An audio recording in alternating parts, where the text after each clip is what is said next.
안녕하세요. 부자오빠입니다. 드디어 이재용 부회장의 가석방이 승인이 됐는데요. 사실 이제 막 고비 하나를 넘긴 거라고 생각을 하시면 됩니다. 왜냐하면 이 가석방은요, 형을 완전히 면제해 주는 게 아니라 형을 그대로 사는 건데, 단지 이제 감옥이 아닌 바깥에서 형을 채우라는 의미로 이해를 하시면 됩니다. 그러니까 완전히 형이 면제된 게 아니기 때문에 당연히 제약이 따르게 되고요. 5년 동안 취업 제한과 함께 출국도 금지가 됩니다.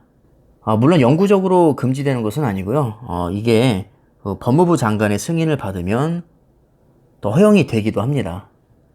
뭐 한동안 가석방이냐 특별사면이냐를 놓고 줄다리기를 했던 것 같은데 사실 기업인의 입장에서 보면 가석방보다는 특별사면이 더 좋은 게 사실이지만 사실 특별사면은 정치적인 리스크도 있고 아무래도 국민들의 눈치도 많이 봐야 되기 때문에 가능성이 그렇게 높다고 보지는 않았었죠. 결국에는 지금 가석방으로 결정이 됐는데 뭐 제약이 따르긴 하지만 그래도 수감 중일 때보다는 훨씬 더 자유로운 몸이 되기 때문에 아무래도 투자의 속도가 붙을 수 있습니다.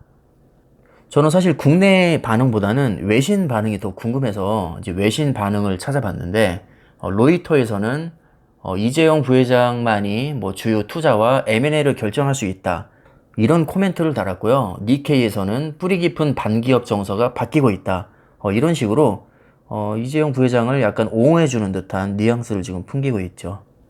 구체적인 내용을 보면 일단 로이터 통신에서는 한국의 거대 기술 기업에서 주요 전략적 결정이 이루어지지 않고 있다는 불안감 속에서 이재용 부회장의 가석방에 대한 정치적, 대중적 지지가 커진 데 따른 것이다.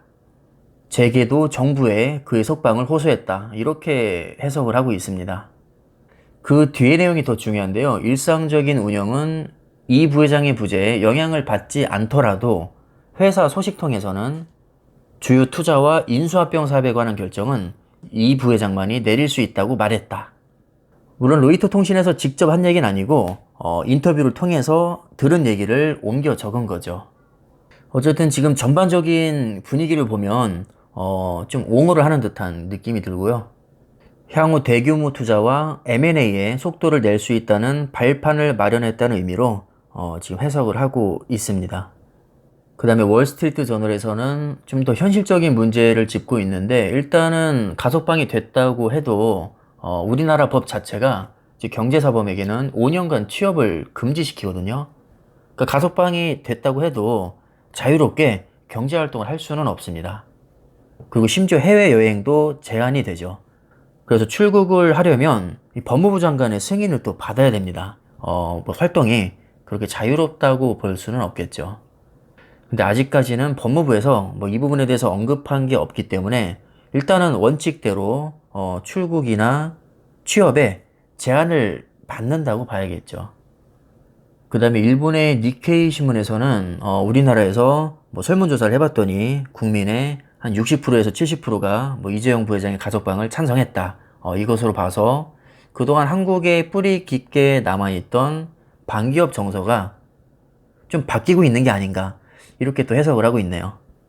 그러니까 전반적으로 지금 외신을 보면 이재용 부회장의 그 가석방을 약간 그 긍정적인 입장에서 지금 바라보는 것 같습니다. 딱 그런 느낌이 들죠, 지금. 외신에서 이렇게 보도할 정도면 일단은 지금 불확실성이 해소됐다는 측면에서 분명히 긍정적으로 저는 작용할 거라고 보고요. 외국인의 매수세도 그래도 전보다는 조금 더 들어오지 않을까 예상을 해봅니다. 당연히 주가 상승에 유리하게 작용을 하겠죠. 일단 삼성전자 이미지 자체가 조금 더 이제 개선이 될 수 있고요. 이재용 부회장이 출소함으로써 대규모 투자 결정이 빨라질 수 있다는 점, 아마도 이 점을 외국인 투자자 입장에서는 좀 긍정적으로 해석을 할 것 같습니다. 그렇다고 주가가 뭐 내일 당장 떡상을 하냐? 사실 그거는 제가 잘 모르겠습니다. 이게 왜냐하면 특별사면이라면 얘기가 조금 달라질 수 있는데 지금 가석방이잖아요. 가석방은 아까도 제가 서두에서 말씀드렸다시피 형의 집행 장소만 구치소 밖으로 옮긴 것입니다. 만약에 특별사면을 받았으면 형 집행 자체를 완전히 면제해 주는 것이기 때문에 완전 자유로운 몸이 되지만 이 가석방은 말하자면 아직도 죄인 신분인 거거든요. 그러니까 감옥에서 나왔다고 해서 자유로운 활동이 보장이 되지 않습니다. 그래서 형이 완전히 종료되는 내년 7월까지는 거주지를 옮길 때도 관할 경찰서에 신고를 해야 되고요.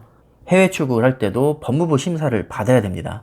여기에서 만약에 통과되지 못하면 마음대로 외국에 나갈 수도 없습니다.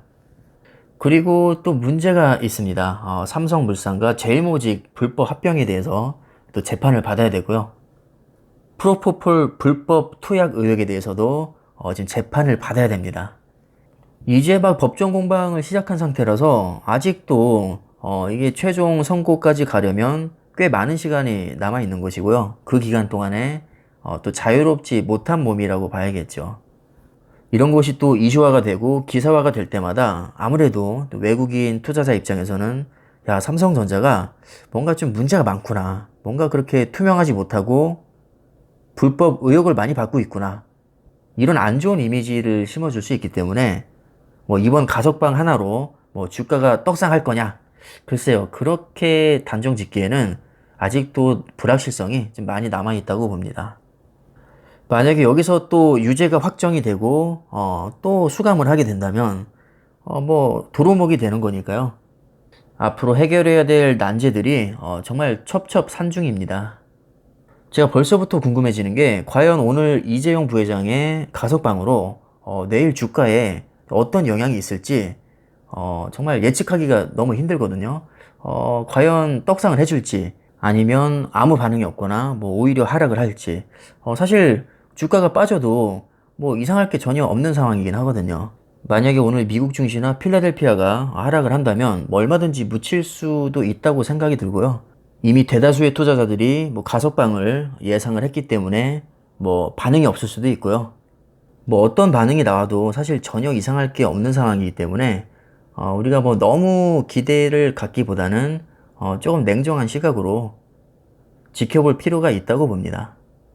만약에 주가가 빠진다고 해도요, 많은 분들이 주장하시듯이 삼성전자가 그렇게 구멍가게가 아니거든요. 시스템이 잘 갖춰져 있습니다. 그렇기 때문에 사업에 지장은 크게 없을 것이고요. 설령 투자가 늦어진다고 해도 뭐 투자가 아예 취소가 되거나 뭐 아예 안 하겠다는 얘기는 아니니까요. 이게 결국 길게 봤을 때는 그렇게 큰 문제가 되진 않습니다. 따라서 내일 주가가 뭐 떡상을 하든 급락을 하든 너무 일일비할 필요는 없다고 생각을 하고요. 어느 정도 떨어질 가능성도 차라리 있다고 생각을 하시고 그냥 마음 편하게 장기 투자를 하시는 게 가장 바람직하지 않을까 생각을 해봅니다. 너무 기대했다가 하락하면 또 짜증날 수 있으니까요. 차라리 기대치를 아예 낮추시는 게 좋지 않을까 생각을 해봅니다. 자, 그럼 오늘 내용 참고하시고요. 여러분들 투자에 도움이 되셨으면 합니다. 오늘 영상은 여기까지 하겠습니다. 감사합니다.